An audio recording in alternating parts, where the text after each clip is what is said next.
The galactic assembly hall echoed with laughter. Ambassadors from hundreds of alien worlds sat in high golden chairs. Their eyes glowed, their voices were sharp, and all of them looked down on one small, quiet representative standing at the center. Human Earth's ambassador stood straight, trying to speak. "We request peace and trade." "Nothing more," he said calmly. But the laughter grew louder. One tall alien with black horns shouted, "Peace." "From Earth, what will you give us?" "Rocks. Dirt." Another added, "Maybe old radio signals. You're 500 years behind us." Cameras hovered in the air, broadcasting the moment across the galaxy. Everyone watching saw the same thing. The humans had come to join the stars, and they were being mocked across the galaxy. People called Earth backward, weak, useless. They had no advanced fleets, no wormhole tech, no star-forging industries, just old ships and quiet diplomats. Most species joined. The Galactic Council, after proving strength Earth, simply asked for a seat. They were laughed out of the chamber, but deep under Earth's surface. Something old began to stir. It started as a pulse, low, quiet, like a heartbeat. Inside a forgotten vault beneath the South Pacific Ocean, ancient systems blinked back to life. Machines began whispering in code not used for millions of years. Not alien code, human code. 2 days later, a long-range sensor station near Jupiter picked up a strange signal. The frequency was ancient, older than anything used in modern Earth. "History," the message repeated one sentence. "Core 7 is waking. Prepare the path." No one on Earth knew what it meant. Not the military, not the scientists, not the government, but the signal kept repeating. Stronger, clearer than. Deep space listening posts set up by alien networks to monitor. Earth also caught the signal, and that's when the panic began. Inside the galactic core, in the capital city of Zelvaris, council analysts examined the data. They tried to decrypt the message. One old language historian, a pale, four-eyed scholar, froze as he read the translation. His hand shook. "This can't be real." "Does it say?" asked the security commander. The scholar stared at the screen. "This language, it's from the First Age, pre-galactic war era. Only one species used it." He paused. "Humans." The council chamber fell silent. That same species they had mocked, that same planet they thought was young now, sending out signals in a forgotten galactic language, older than their oldest records. It's impossible. Within hours, emergency meetings were called. Scouts were sent to Earth. Spy ships were launched. Some even proposed attacking Earth before something worse woke up, but it was already too late. The signal grew stronger. It now echoed across systems. It bounced through old relays long thought dead. Satellites, moons, and ancient stations near Earth once. Junk suddenly powered on and joined the signal loop. The sentence changed. "We were always here, and now we remember." At a distant prison moon orbiting a dying star, a creature chained in stasis for 10,000 years opened its eyes. Its first words were, "They've awakened." On Earth, the governments were confused. News networks called it a strange flare. Scientists thought it was a glitch. But deep inside the Earth's crust, under ancient mountains, the real truth was moving. Old doors opened. A stone broke. Apart, gigantic underground rooms lit up. Inside them were machines. Huge, quiet, sleeping giants made of black metal and golden cores, and they were humming. Earth's top secret intelligence. Centers began picking up strange activity, artificial gravity spikes, unknown heat signatures, whispers and frequencies no human had used in thousands of years. An emergency council met in Geneva. A general shouted, "Who built these machines? Where did they come from?" An old archaeologist answered with fear in her voice, "They didn't come from anywhere. They've been here longer than our cities, longer than our pyramids, maybe longer than humanity itself." Above, in space, an alien listening ship picked up the final change in the signal. Timeless dreadnoughts preparing for emergence. The crew didn't understand what dreadnoughts meant, but the ship's AI did it. Tried to send a warning, but before the message could go out, the ship vanished from all networks. No explosion, no signal, no trace, just silence. The Galactic Council gathered again. This time, no one laughed. They played the signal on every screen. Earth remembers. Earth returns. Deep under the oceans. Something began to rise. Something bigger than any ship ever built. Something that should not exist. The Galactic Council was afraid. The signal from Earth was growing stronger and stranger. It was now being picked up even near the Andromeda Gate. It spoke of something called timeless dreadnoughts. And where Sit used ancient human code no one had seen for millions of years. No one trusted Earth anymore, but they still didn't believe it. They thought, maybe it's just a trick. So they sent a scout ship, the Varnock Blade, a fast and small stealth ship, launched within hours. 4 aliens sat inside, trained, elite, arrogant. They laughed as they entered Earth's system. Humans. They think they can scare us, said Richtel, the captain. They can't even build proper fusion drives, added the pilot. Let's scan their toys and go home. I didn't know that something old and watching had already noticed. As the ship passed Neptune, strange things began to happen. The lights flickered. The AI stuttered. Unknown interference detected, it warned. The crew checked systems. Everything looked normal, but then a voice whispered over the comms. Not from Earth, not from space. From inside their own ship. We see you, it said. Richtel stood up, eyes wide. Who said that? Identify yourself. No answer. The voice didn't come again, but outside the ship. A shadow moved at first. They thought it was an asteroid, but it was too smooth, too fast. It turned with them, followed them. Then it vanished. They reached Earth's orbit. Everything looked quiet but strange. Satellites were missing, gone, space. Stations were dark. Not destroyed, cleanly removed. No debris. No bodies, no trace. And then they saw the moon. It had a scar across its surface. A giant line, as if something had opened and closed. The ship's scanner began to beep. Power spike detected. Deep under the ocean, Pacific region. They zoomed in and saw it. Something massive, larger than any city, hotter than a sun core. Alive but not organic. A machine, sleeping, breathing, waiting. Suddenly their ship was pulled downward. Gravity spike, the pilot yelled. Engines failing? They weren't crashing. They were being pulled. The clouds below parted. The ocean spread, and they saw it rise. A dreadnought. Tall as mountains, black as space. Lined with golden lights that moved like rivers. Its head turned slowly, and its glowing red eyes locked onto the scout ship. The crew screamed, Richtel. Hit the emergency thrusters. They didn't move. The ship was frozen midair. Then everything stopped. No sound, no light, no motion. Time itself had paused. Only one scout moved, the youngest. A translator named Kex. He looked around in fear. His crew, frozen like statues. The ship's clock had frozen at 13 hours, 44 minutes, and 17 seconds. Only he was free. Or maybe, only he was chosen. The voice returned. This time it was loud, deep, ancient. We warned you. You came anyway. Kex fell to the floor, shaking. The dreadnought's eyes glowed brighter.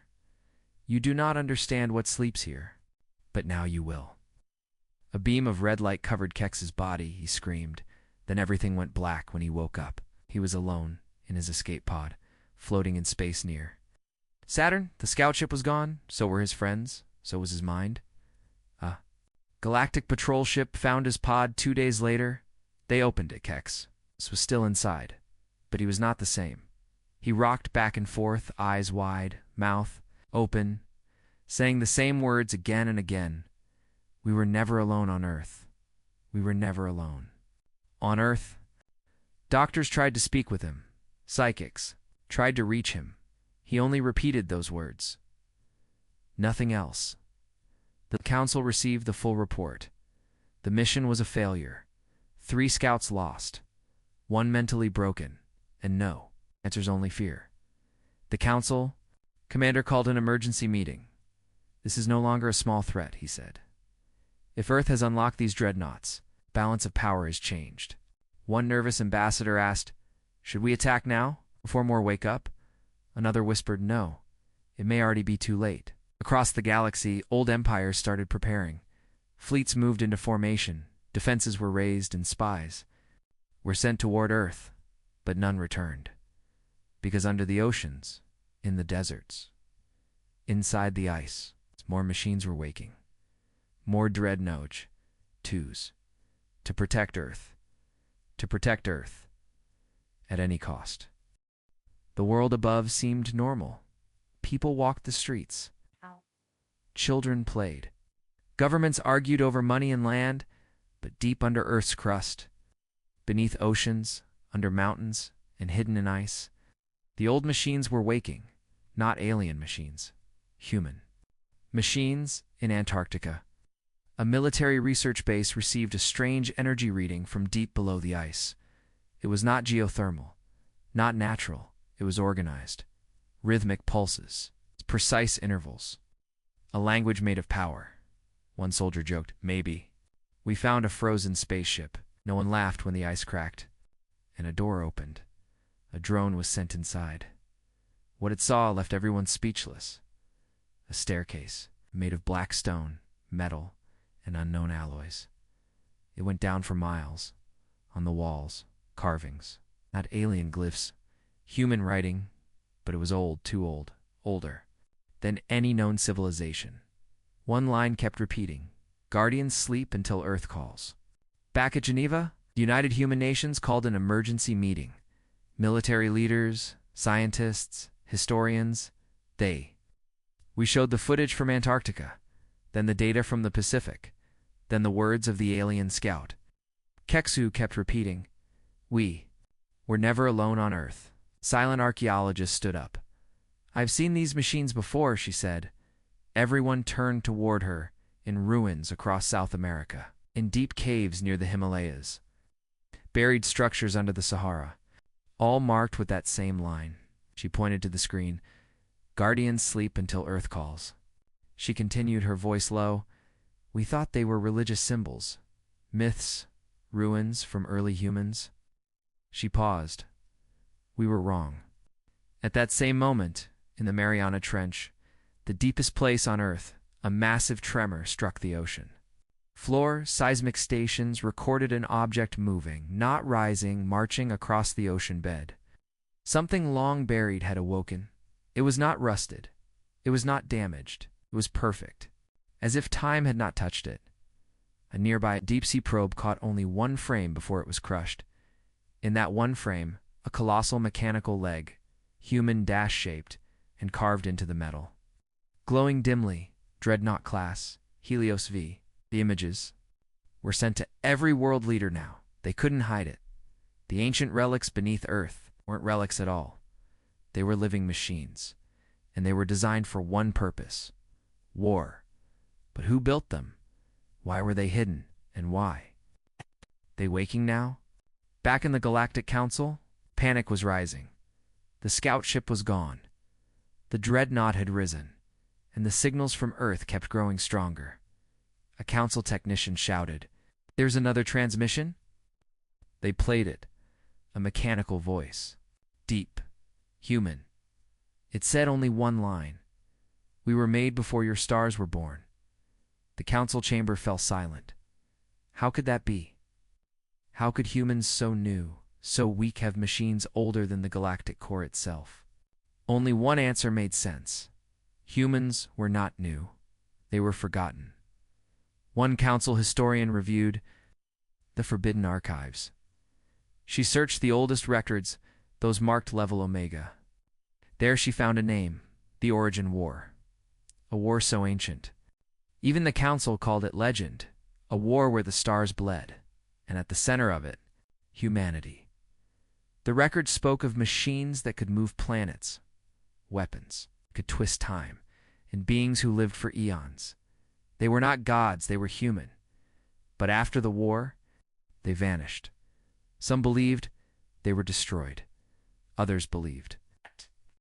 Went to sleep. On Earth. The truth was becoming clear. These dreadnoughts weren't alien invaders. They were Earth's own guardians. Built by the first humans. Not the modern kind. Not cities and satellites. But an ancient civilization, one so advanced. It made the current world look like children playing with sticks. And now, something had triggered them. Something had awakened there. Protocols, not an asteroid, not a volcano, but a threat. A galactic threat aimed at Earth, and the machines had answered. One by one, were rising from the oceans, from beneath deserts, from inside long-dead volcanoes, each one with names that echoed like Myths, Helios v. Titan Blade, Novacor, the Silence Walker in deep space.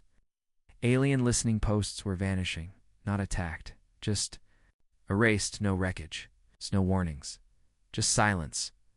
The dreadnoughts were not sending threats. They weren't asking for peace. They were simply waking up. And when the last one opened its eyes, a final signal was sent across the stars. We are not Earth's past. We are Earth's final answer. The ocean boiled. Waves crashed like storms as something massive rose from the Pacific. People, on islands nearby, dropped to their knees in fear. Fishermen stared at the sky because what rose from the water blocked the sun. It was not a ship. It was not a building. It was a walking mountain of metal. The first dreadnought had awakened all over Earth. News channels showed blurry footage. Some thought it was fake. Others thought it was a missile test, but military satellites confirmed it. Over 1,500 meters tall, fully mechanical, shaped like a human giant, made of dark black alloy that didn't match any known element, and it was moving toward land world. Leaders panicked. Do we shoot it down? One general asked. With what? Another replied, nothing we have can even scratch it. Fighter jets flew near it, but their controls began to fail. Electronics shut off. Weapons wouldn't fire. One jet got too close. It vanished in a flash of red light. Not destroyed, erased. No explosion. No fire, just gone, in orbit. Earth's last functioning space station watched the event. They tried to contact the dreadnought. No reply. Then their computers. A message appeared on every screen. Do not interfere. Then the station went dark. The dreadnought reached the coast of South America. Its feet caused earthquakes. Its voice rumbled through the skies without speakers, without sound systems. Just raw, deep energy. Designation. Helios v. Primary Protocol. Protect origin. Status. Hostile threat detected. Activating planetary defense systems. Planetary defense systems? Earth's commanders asked. What defense systems? They soon got the answer. From deep beneath the Earth's crust, ancient stations. Powered on, they weren't built by modern humans. These were old. So old that the tectonic plates had nearly buried them. But now, they were active. Orbital defense rings. Surface-based shield towers. Satellite swarms rising from volcanoes. Humanity had never seen them, because they were never built for this era. They were built for the return. Meanwhile, in the outer galaxy, silence spread like a disease. 10 alien. Listening posts stopped responding. No messages, no beacons. Just silence. One captain of a patrol fleet sent a drone toward Earth's region. The drone never came back. All it recorded was static, one frame of a glowing red eye. The Galactic Council was terrified now. A high-ranking general stood in the war chamber. These are not weapons we understand, he said. They do not broadcast threats. They do not negotiate. He looked around, they just act, and whatever they consider a hostile threat is next. A nervous ambassador asked. But Earth doesn't control them, right? No, the general replied. Earth barely understands them. That was what scared them most. Earth didn't create these weapons. It only inherited them. Back on Earth, scientists studied the dreadnought's energy signature. It ran on something unknown, not nuclear, not fusion, not antimatter. It was something older, something timeless. One physicist cried when he saw the readings. This machine is not using time the way we do, he whispered. Its power bends time around it. Earth's people began to panic. Social media exploded with fear, praise, prayers, chaos. Some worshipped the dreadnought as a god. Others called it a demon. But no one could stop it, because it wasn't. Attacking, it was waiting. At sunset, the sky over Earth turned black, not from nightfall, but from shadows in orbit. More shapes, rising from Earth's oceans, floating toward space, silently, like ghosts of war, and one by one, they formed a pattern. A massive grid across low orbit, a voice echoed again across the planet and into the void. Earth Defense Grid, online. In the void beyond Mars, a hidden alien fleet had been preparing. They had come to destroy Earth, for it became too dangerous. Their ships were cloaked, invisible until now, because the moment the grid came online, every cloaked ship lit up like fire, exposed, tagged, and targeted in under 30 seconds. The dreadnoughts in orbit fired once. Just once. No flash, no heat, just results. The alien fleet ceased to exist. No one saw explosions, no one heard screams. The ships were simply removed from space, like they had never been there. Back on the Galactic Council's main world, silence ruled the room. A new message appeared on the galactic communication. Grid not from humans, from the dreadnoughts. And it read, "The first guardian has walked. The others shall follow. We were created to end wars. Now, war is near again." Stars were quiet, but fear moved through them like fire. Because the galaxy had made one terrible mistake. They laughed at Earth, but Earth remembered. Earth had waited. And now, Earth had awakened. The world was still. No one dared move. Not the humans. Not the aliens watching from orbit. Not even the Galactic Council. Because the dreadnoughts had risen. And they were remembering in a deep underground vault beneath the Himalayas. A team of Earth scientists unlocked a sealed chamber. It had no doors. No airlocks. Only one solid block of metal, till it melted open on its own. Inside was a machine. Small, silent, not a weapon. Memory bank. The scientists powered it on, and it spoke. Its voice was calm, but cold. "I am Archive Unit Sigma 5. Asked, "What are the dreadnoughts?" The unit answered, "They are guardians from the Origin War, programmed to protect Earth from annihilation." The scientists exchanged nervous looks. "Origin War?" One whispered. The machine continued. "War that consumed galaxies. Millions of years ago, the enemy came from beyond this dimension. They could not be reasoned with. They had to be erased." One scientist asked, "Who built the dreadnoughts?" The room fell silent. Then the machine replied, "Humans. The first ones." They were shocked. "But humans didn't exist back then," another said. The machine responded without hesitation. "You are not the first humans. You are the descendants. The echoes.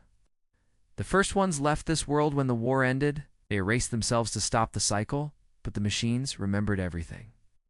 All over Earth, the dreadnoughts began to activate old networks, satellites rose, defense grids spread, subterranean bunkers lit up, and with each activation, more memories came online.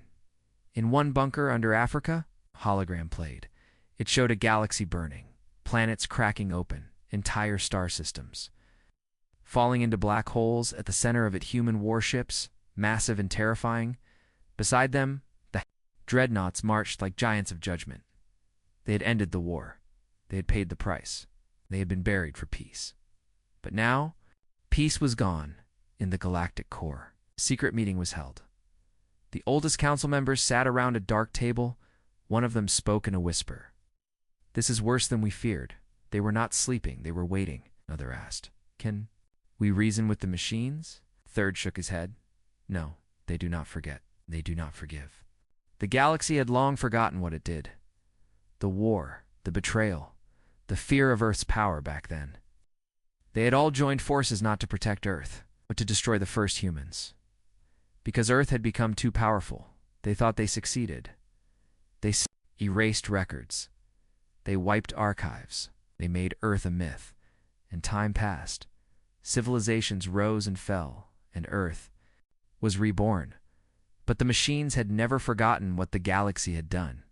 Now, they were awake, and they had started scanning every system near, one by one, looking for signs of betrayal, signs of danger, signs of the old enemy.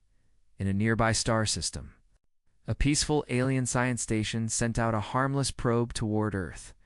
It was meant to study Earth's orbit. The probe was small, non-lethal, but it crossed a defense line set by the dreadnoughts. Within seconds, it vanished. The science station sent a message, confused. They received a short reply, "Do not test us." And then, every system on that station failed. Their power died. Their lights went dark. Their engines froze. They weren't attacked. They were turned off, back on Earth. Humans tried to regain control, but the dreadnoughts didn't listen to modern commands. Their code was ancient. Their mission older than Earth's cities. They followed only one rule: protect the origin. One young linguist managed to break part of the ancient code. She found something hidden. Deep inside, a line written in the old language of the first humans. It said, "Forgiveness is a luxury we cannot allow. They tried to erase us. We will erase." The memory of them, and across the stars, something changed. The dreadnoughts. Why we're not just defending anymore? They were tracking. Old star maps lit up in their systems markers. Glowed red worlds that once joined the war against Earth. Some were still alive. Some had become powerful empires. And the machines were moving. The first dreadnought stepped into a launch zone in Earth's orbit. Its arms opened. Massive interstellar gate activated behind it. It didn't ask for orders. It simply walked through the gate. Destination: unknown. Target: classified. But the message was clear. The war had begun again. And Earth stood in silence. Its people watched the sky. Its leaders felt powerless because they were not leading this. The machines were, and they were angry. They came fast. A fleet of 300 alien warships dropped out of warp just outside Earth's orbit. Their lights were red. Their weapons were charged. Their orders were simple: destroy the machines, break Earth, end this before it spreads. The Galactic Council had voted in secret. They believed Earth was now too dangerous. They feared the dreadnoughts would awaken more ancient machines. So, they sent the strongest fleet from 3 major empires. Each ship was loaded with plasma cores, EMP missiles, and time-split bombs. They were ready for war, but they were not ready for what waited as the fleet arrived. Earth's skies lit up with warnings. The orbital defense, grid silent for days, suddenly came online. Hundreds of tiny golden satellites began to move, each one glowing, each one humming. They formed a perfect circle above Earth. Then, they stopped moving, and the sky turned quiet.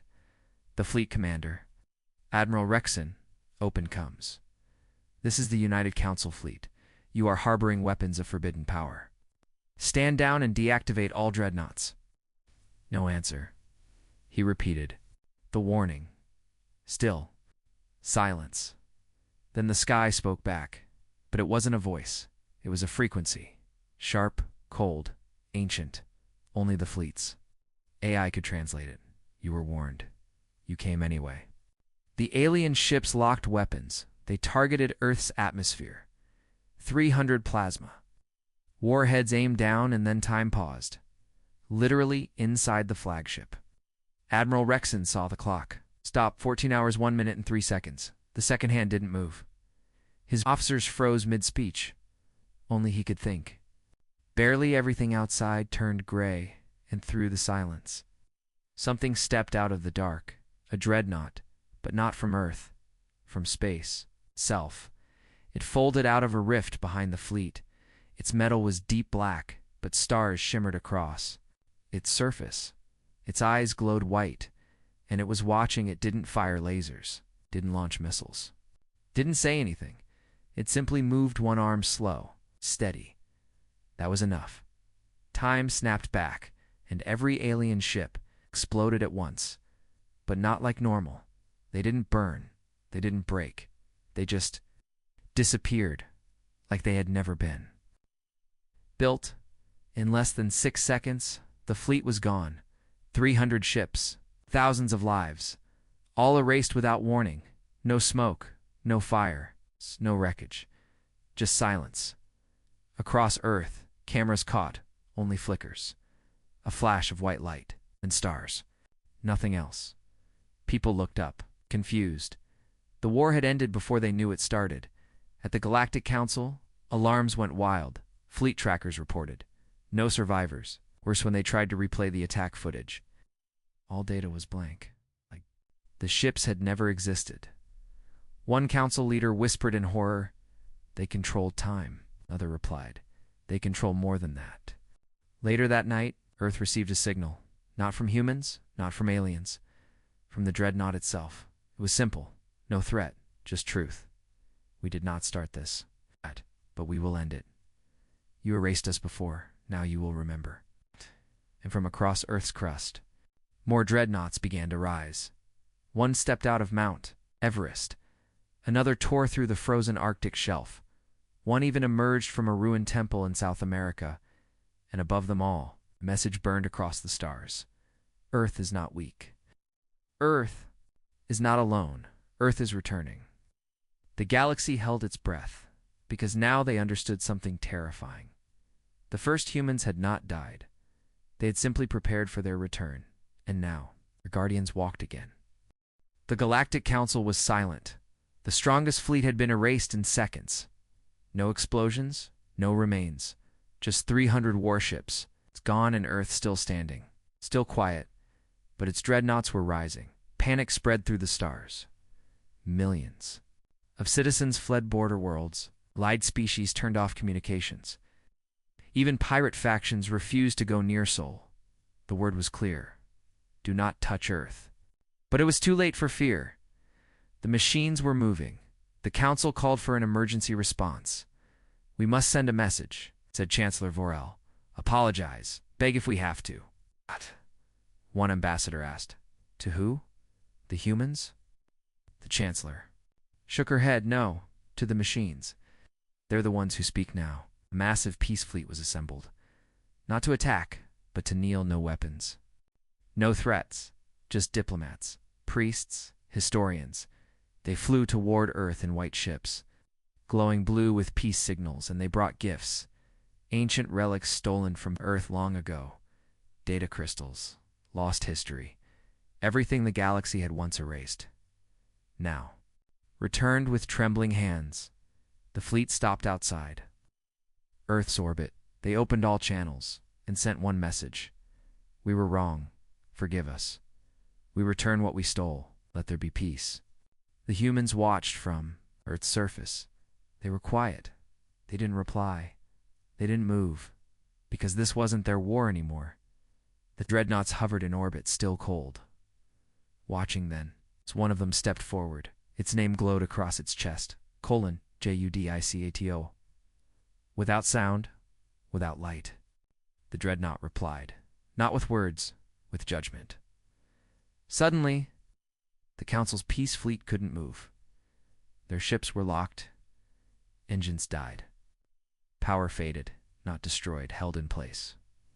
One diplomat screamed, "We came for peace." The dreadnoughts' eyes lit up, and a message appeared inside every ship, burned into screens, walls, and minds. "You came too late." A second message followed.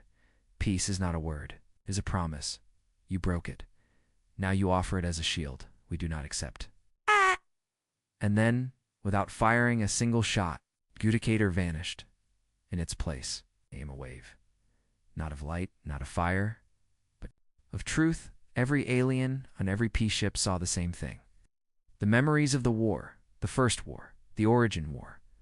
They saw planets turned to dust, suns stolen, species burned from time itself, and they saw the galaxy unite, not against the real threat, but against the first humans, out of fear, out of jealousy. The galaxy had betrayed Earth, and now the machines remembered when the visions ended, many diplomats were crying. Some collapsed, others begged. But the dreadnoughts had already turned away. They weren't interested in apologies. They were interested in balance. Back on Earth, one young scientist asked a question. Why don't the dreadnoughts stop? The AI archive replied, because justice is not revenge. Justice is memory enforced. In the skies, the machines began to shift formation. They weren't guarding anymore. They were preparing to leave, one by one. The dreadnoughts opened gates to deep space. Not wormholes, not standard jump drives, but something older, something built by the first ones. Time tunnels, paths that cut across reality like blades. A final message was broadcast by Earth's defense. Grid that's simple, cold, clear. They are not going to destroy the galaxy. They are going to remind it. The dreadnoughts vanished. But the stars didn't breathe easy, because the last words sent from Adjudicator were, "We do not forgive. We only remember, you will too." They thought Earth was the enemy. They thought the dreadnoughts were the danger, but they were wrong. Earth was the warning. The dreadnoughts were only the echo.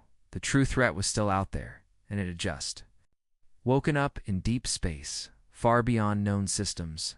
A black zone pulsed. A place that maps showed as empty. No stars. No planets. No light. But the dreadnoughts flew there with purpose, because they remembered something the galaxy had forgotten. Something buried. Something sealed. Something Earth had fought once before, barely survived. It was called the Oblivion Core. A weapon. A species. A mistake. No one knew for sure. Only that when it moved, civilizations vanished. Galaxies were rewritten. And the first humans had given everything to lock it away. But now, it stirred.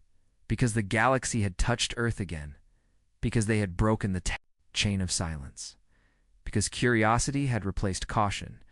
And now the final gate was breaking. Back on Earth, the skies were calm. No war, no machines, just stars, but underground. The core archives opened. A voice hidden for 1,000,000 years began to speak. It wasn't a machine. It wasn't human. It was both. If you are hearing this, it means the seal has cracked. Prepare yourselves. This time, there is no second chance. Space. The dreadnoughts arrived. They formed a ring around the dark zone. Their lights turned blue for the first time. Not a sign of war, but of unity. They didn't come to fight. They came to hold the line. And then, it arrived, not a ship, not a fleet, but a void, a living absence. The Oblivion Core had no form. No shape. Just a hunger that consumed stars. And as it spread, even the dreadnoughts shook. They fired. Everything they had. Sunbeams, time disruptors, reality. Spikes the weapons bent physics itself. But the core swallowed it all and grew larger across the galaxy. Species watched in horror. Even enemies of Earth now begged, "Let us help." But Earth did not reply, because this fight was not about revenge anymore. It was about survival then. Earth itself moved. Not the people, not the cities, the planet. Mountains cracked. Oceans parted, and from Earth's very crust, something rose. Dreadnought, larger than any other, 10 times the size of Everest, shaped like a spear. Glowing gold and black, its name was whispered across every language, Exodia. This was not a machine. It was Earth's last message, built by the first humans in their final hour. Not to fight the core, but to seal it again. Exodia launched into the sky. Shaking the moon's orbit, it didn't ask for help. It didn't broadcast a plan. It simply flew straight into the dark, straight into the Oblivion Core. And then, light, blinding, endless, pure every screen, every eye. Every ship saw a star explode without heat, a scream with no sound, and then silence, total peaceful. Final, when the light faded, the dark zone was gone. The core erased. Exodia. Gone. 2, and all around the space where war once brewed, there was only stillness, The dreadnoughts powered down. They turned their eyes away from the stars. One by one, you vanished. Not to hide, but to rest and Earth. Still quiet, still small, but now. The galaxy looked at it with new eyes. Not with fear, not with hate, but with respect. Because Earth had done something no empire ever dared. It remembered what others wanted to, forget it prepared when others laughed, and when the darkness came. Earth stood alone and still won, as the Galactic Council rebuilt. They passed a new law. Simple, eternal. Earth is not to be touched. Its silence is not weakness. It is warning. Far away among the stars, a new gate was built, not a weapon. A beacon. Its message was clear. To the next galaxy, if you find this and Earth is silent, be afraid. Because silence was how it began last time too. The end.